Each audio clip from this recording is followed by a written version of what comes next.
Sledujete Pátý element a se mnou je tady dnešní první host, Pufas, který vás pozve na detroitský rap. Tak co ty, kluku? Ahoj. Ahoj, povídej. Ty jsem přitáhl zajímavý jména. Tak já nevím, jestli jsou zajímavý, možná pro spoustu lidí neznámý. A podle čeho jsi teda vybíral? Tak vlastně, když mám ty lidi v jednoduchosti představit nebo v rychlosti, tak vlastně jsou to lidi z Michiganu a z LA. Je to MC, který se říká Buff One, s ním přijede DJ Revmatic z Beat Junkies a jeden šikovný producent 14KT. Plus jako za domácí tam budou Piospot. Čím tě oslovili tyhle lidi, že sem táhneš?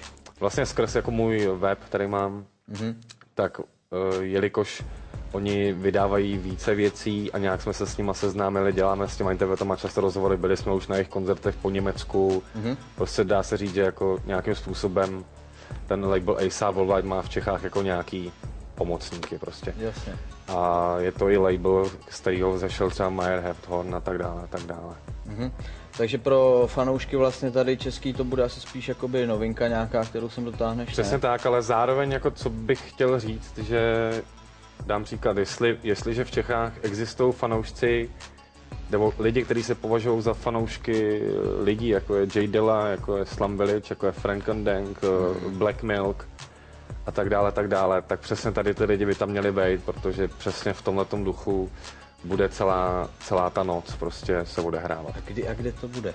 Bude to tuto neděli v pražském Lucerna Music Baru. Jasně. Co na té akci ještě bude, protože to nebude jenom o koncertě, ta celá akce je jakoby oslava projektu Kupuj originál a Cream.cz a projekt jeho, tady pána. A bude to o tom, že v tuhle chvíli vzniká jako jakýsi dokument o Kupuj originál, kdy prostě vyspovídám různý interprety, ale zároveň lidi z labelů, zároveň programoví ředitele rádií a tak dále a řešíme věci typu proč se CDčka neprodávají, je to tím, že CDčko je dávno mrtvý médium, je to tím, že tady není iTunes a lidi jako nekoupí si to jinak, je to prostě, že český národ je takovej a tak dále. A tady ten dokument, nepředstavíme ho celý na té akci, ale pustíme si třeba jenom 10 minut. Jasně. A pak se budou moc lidi prohlížet kde nebo pouštět. Pak bude normálně všude dostupný na internetu.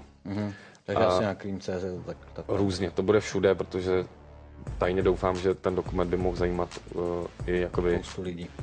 Větší servery a tak dále. Jasně, ty jsi sem ještě přinesl ukázat takový raritky, to jsem já teda nikdy neviděl, abych se přiznal. Jasně. Řekni nám ještě něco k tomu, proč si tohle přinesl. Jako třeba jako jedna z milion věcí, o kterých se můžeme bavit ve souvislosti Kupuj originál, je, že originál by měl být v něčem třeba originální a lidi třeba řeknou, já CDčko nechci, já si to koupím, přegrebuju si to do počítače, mám to MP3 a CDčko můžu vyhodit.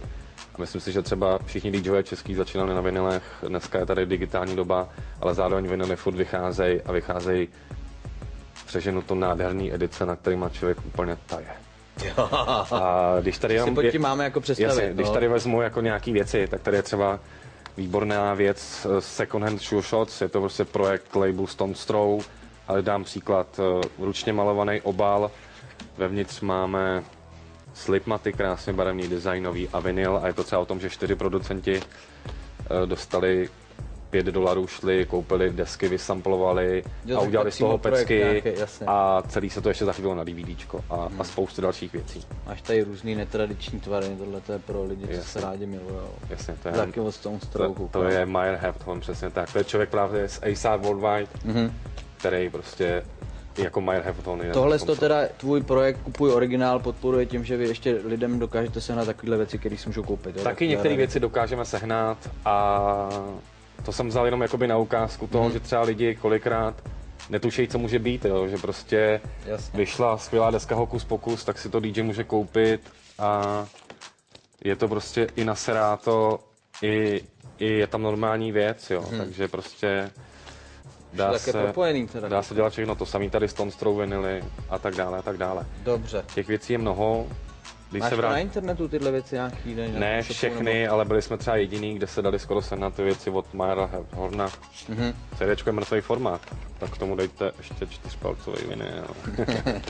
Jasně. OK, takže tyhle ty všechny věci, teda, nebo skoro všechny, si můžou lidi pak prohlídnout na Kupuj originál, asi předpokládám. Některý, nebo už třeba vůbec nejsou a tak dále, to jenom jsem vzal jako na ukázku. ukázku. To je jeho soukromá sbírka, on se chtěl pochlubit, abyste se zaslintali. Hele, Pufas, ještě jednou teda uděláme tu pozvánku, aby jsme to nezamluvili. Takže teďka v neděli Lucerna Music Baru, řekni si to. Bude kapela Crown Royal, což je Buff One DJ Arithmetic z Legendary Beat Junkies. Bude tam producent 14K, který bude hrát jenom svoje pecky, budou tam Pio Squad, který budou po dlouhé době v Praze.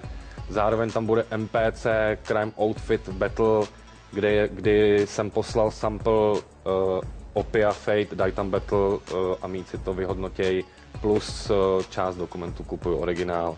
To celý tuhle neděli v Lucerna Music Baru v Praze. Paráda, tohle je návod, jak strávit neděli, takže všichni do Lucerny.